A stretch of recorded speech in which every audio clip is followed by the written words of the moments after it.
Hello friends, welcome to my channel. Part 2 देखने से पहले सब्सक्राइब भी कर लो और कभी कभी तो बताया करो कि वीडियो कैसी है। तब पार्ट 2 के स्टार्टिंग में लियो की अंतिम विदाई चल रहा था और उसकी मेड उसके पास बैठ के रो रही थी, मैडम मैं आपके बिना कैसे जीऊंगी।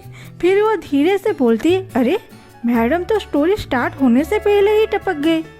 और ऐसे टाइम पे ज्यादातर ड्रामा के स्क्रिप्ट के अकॉर्डिंग अब एक धनी घर का लड़का मतलब जीए मास्टर जल्द ही मुझे प्यार करने लगेंगे और मैं मैडम के जगह पर उनका वाइफ बनूंगी। वाह! तभी वहाँ जी का दोस्त आके बोलता है, ये तो शादी के बाद ही टपक गई। जी बोलता है, ह्यान हमारे साथ दोस्ती करना ही नहीं चाहता, वो तो मुझे मारने के लिए ये शादी करने के लिए हाँ बोला था। जी का दोस्त बोलता है, लेकिन मुझे नहीं लगता कि वो तुम्हें अपनी मर्जी से शादी कर रही थी। फिर वो प्रोसेसन के टाइम क्या हुआ था वो बोलता है, कैसे ह्यान बोल रहा था, बेना तुम शादी करके चले जाओगे, मैं कैसे तुम्हारे बिना जीऊंगा।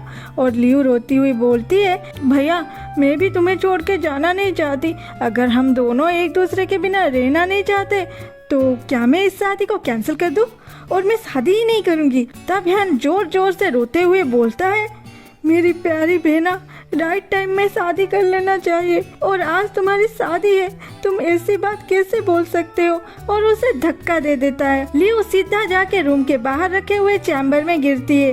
फिर प्रेजेंट टाइम में जे का दोस्त बोल रहा था, लियो तो शादी के लिए इनकार कर रही थी, तो क्या कुछ मिसअंडरस्टैंडिंग हो गई है। जी बोलता है, क्या पता वो दोनों हमारे लोगों के सामने नौटंकी कर रहे होंगे, टाइम आने पर जैसे वो मुझे मार भी डाले और कोई उस पे उंगली ना उठाए। तभी बहुत जोर से आवाज होता है, चारों ओर खलबली बच जाती है। वहाँ खड़े सारे मेड चिल्लाने लगते हैं, देखो वो कफिन हिल रहा है, अरे ये मरी हुई मैडम फिर से जिंदा कैसे हो गई। और सभी इधर उधर भागते हुए उस रूम से भाग जाते हैं, लेकिन जिए और उसके दोस्त वहाँ से हिले भी नहीं, देख रहे थे कि यहाँ हो क्या रहा है। फिर उस कफिन से लियू निकल के बोलती है, हाय हैंडसम, और फिर से बेहोश हो जाती है। दूसरे सीन में दिखाता है, लियू एक बेड पे लेटी थी और उसे होश आते ही जिए को बोलती है, डॉक्टर देखो ना मुझे क्या हुआ है। जिए सोचता है शायद कल की मेडिसिन खा के इसकी मेमोरी लॉस हो गई है या ये कुछ खिचड़ी पका रही है। तभी वहाँ मुंह आता है। मुंह को देख के जिए बोलता है, मैं यहाँ मैडम के इलाज के लिए आया हूँ, आपको कुछ काम था क्या। और आंख मारता है। मुंह बोलता है, अरे डॉक्टर साहब वो कुछ नहीं, मुझे तो मैडम का बैग मिला था। मुंह इतना ही बोला था, लियो अपने बैग पे झपट पड़ती है और बोलती है, थैंक यू, ये मेरी बैग है तो मुझे दे दो। और उस बैग को मुंह के हाथ से लेके भाग रही थी, तभी उसे जिए पकड़ लेता है और बोलता है, मैडम आप यहाँ शादी किए हो इतने बड़े फैमिली में और ऐसी फटी हुई बैग को यूज करोगे। नहीं नहीं, आपको हर चीज अच्छी मिलनी चाहिए, प्लीज ये बैग मुझे दे दीजिए, मैं इसे चेंज करके आपके लिए एक नई बैग ले आऊंगा। लियू नहीं देती और जी बैग को अपने ओर खींचने लगता है। इस चक्कर में बैग नीचे गिर जाता है और लियू की सारी चीजें बिखर जाता है और उन चीजों में एक शीशी में जहर लिखा था। ये देख के मुंह और जिए उसके ओर देखने लगते हैं तो वो हंसते हुए बोलती है, इसमें ना चीनी है, देख लो। बोल के सारे मेडिसिन निगल लेती है और बहुत सारे पानी पी लेती है। बड़ी मुश्किल से खुद को संभल के जब जिए के ओर देखती है, जिए उसे उसके बैग से निकली हुई 3 किताबें दिखाती है।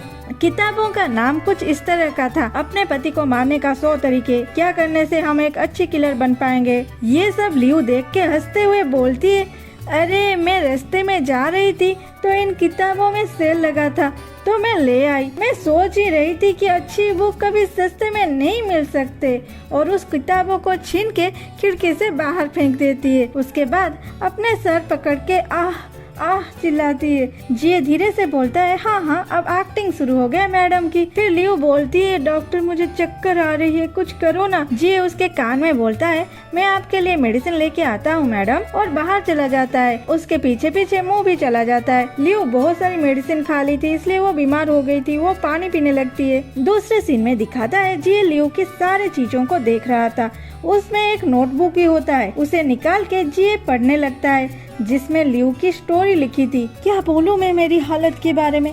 ह्यान बोला, वो मुझे मुझे अपने बहन बना के 14 साल से पाल रहा है और अब ये टाइम है उसे रिपे करने का। वो मुझे एक अजीब आदमी से शादी करने के लिए बोल रहा है और मुझे उस आदमी को मारना भी है। जी बोलता है, अच्छा तो तुम्हें लगता है मुझे मारना इतना आसान है? उसके बाद लिखा था, तुझे क्या लग रहा है मैं इतना बेवकूफ हूँ कि किसी को भी मार डालूंगी? लेकिन क्यों? उनके साथ मेरी क्या दुश्मनी है? आप किसी को पाल के बड़ा करोगे तो उसका मतलब ये है क्या वो आपके लिए किसी को भी मार डाले? इसलिए हैन के दिए हुए पॉइजन को मैं चेंज करके उसमें कुछ नींद की दवाई रखती थी, लेकिन मुझे शादी के दिन भूखी रहनी पड़ेगी। जल्दी से कुछ खा लेती हूँ, मुझे बर्गर खाने का बड़ा मन है। जे बोलता है, हैन अब तक रिवेंज लेना चाहता है, लेकिन ये लड़की बहुत अच्छी है, मुझे उस पर अच्छी से नजर रखनी पड़ेगी। और यहीं पे ये पार्ट एंड होती है। याद है ना, आप लोगों को सब्सक्राइब भी करनी है और कमेंट भी देना है। जल्दी से दे दो। Bye bye.